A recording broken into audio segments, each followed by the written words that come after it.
Wow, what's good, ladies and gentlemen? This is the Listen Doctor Radio, and I am your host of the show, the Listen Doctor. What's good? I'm bringing you guys a updated story that happened late June. In June, a LSU football player, middle linebacker, was charged with being a getaway driver in a pawn shop death. The guys, five gentlemen really, broke into the pawn shop and stole guns and pursued to sell them on the street of Baton Rouge. The updated story is, from what I found out, I'll show you guys a clip if you missed it earlier. If you didn't get the clip, if you didn't see it before, but I'm going to show you guys a clip. But the thing is, they said it was an LSU football player who broke in. All of them were outstanding football players in high school. All of them were outstanding players in college. The other four gentlemen did not play for LSU, but they played for other colleges around the state.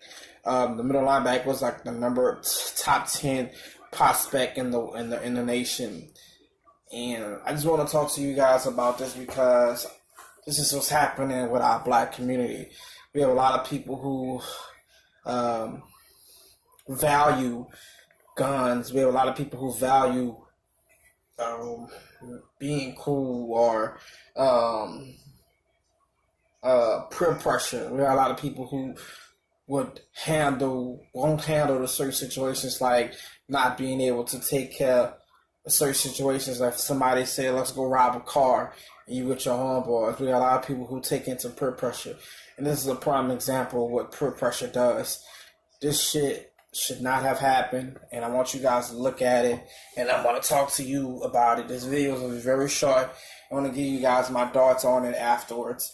So go ahead and check this out. We turn now to a local arrest that's making national sports headlines tonight. He was a rising high school football star in Metro Atlanta turned college standout playing for LSU. Police say linebacker Tyler Taylor helped a crew break into a pawn shop and steal guns.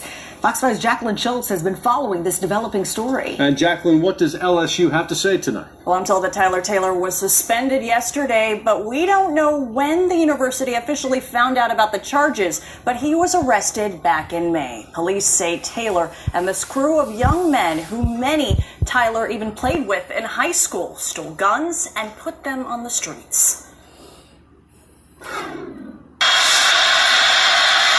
You won't see number 24 on the field anytime soon.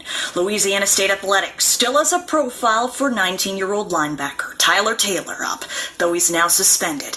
Cumming police say the Buford native and Lanier High grad faces numerous felony charges in a crackdown involving the feds. Investigators accuse him of helping a crew break into a pawn shop and steal 8 guns. We wanted to get these weapons off the street, so we involved the ATF and their agents. They went to high school together, played football together. Deputy Chief Aletha Barrett says Taylor, 18-year-old Zion Joseph, 18-year-old Devin Martin, 20-year-old Jordan Moore, and a juvenile knew each other from their Buford neighborhood, Lanier High School, and the football team.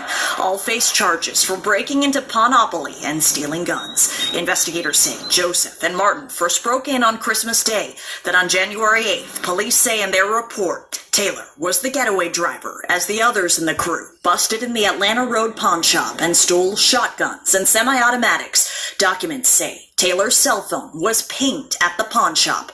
Police tell Fox 5 the crew was arrested May 31st in Lawrenceville, and investigators say they found marijuana and some of the stolen guns. Tyler posted a $33,000 bond.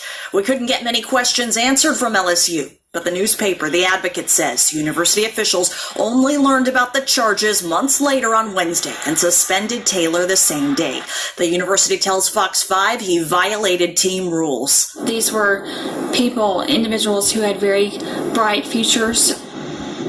I'm told this is still an open investigation and the DA hasn't set a court date or indicted anyone yet. Coming up on Fox 5 News Edge at 11, police tell us they still have a lot of unanswered questions about what exactly these young men were doing with those guns. Back to you, Sine. All right, thanks, Jacqueline. Now, you see what happens when you don't have a father in a household. These young men were outstanding football players from what people said, and they let, I don't know what it is, greed, I don't know if it was pure pressure. I have no idea, ladies and gentlemen, why these people did this. And they were outstanding football players, and now their whole career, now their whole life is down the drain because they wanted to go sell some guns on the street. But this is what tells you about the black psyche of black people, that these young men had a bright future in the football arena, and they let their whole future go away.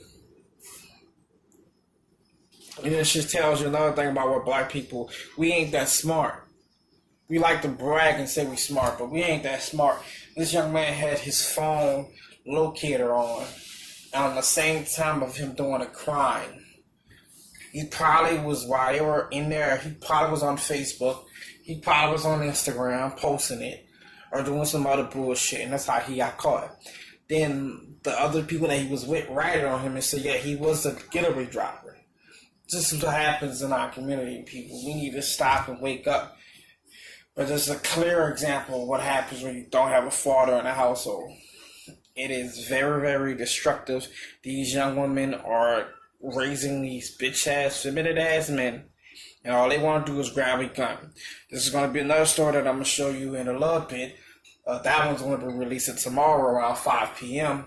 That story is going to be talking about Sims, another football player who were shot and killed during a fight last week in LSU campus. And I mean on Southern campus, right off of LSU, around LSU, and he's an outstanding basketball player, and he was killed during a fight when someone came back and shot him multiple times, killing him on the scene. But I just want to show you guys, this is what happens with our community. And a lot of people showed up to it, but a lot of people didn't go up there and said, like I said, why we don't stand up when shit happens like this. Everybody want to stand up when a white man kills somebody, but when it's us, nobody want to stand up and say anything about it. We're supposed to close our mouth. We're supposed to shut up about it. A sickness is a sickness. If you don't go get that sickness checked, it's gonna continue to be a big sickness.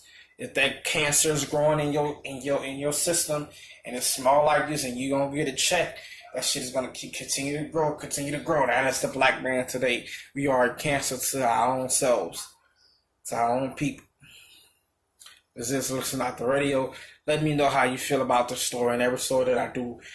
Please hit that like button, subscribe.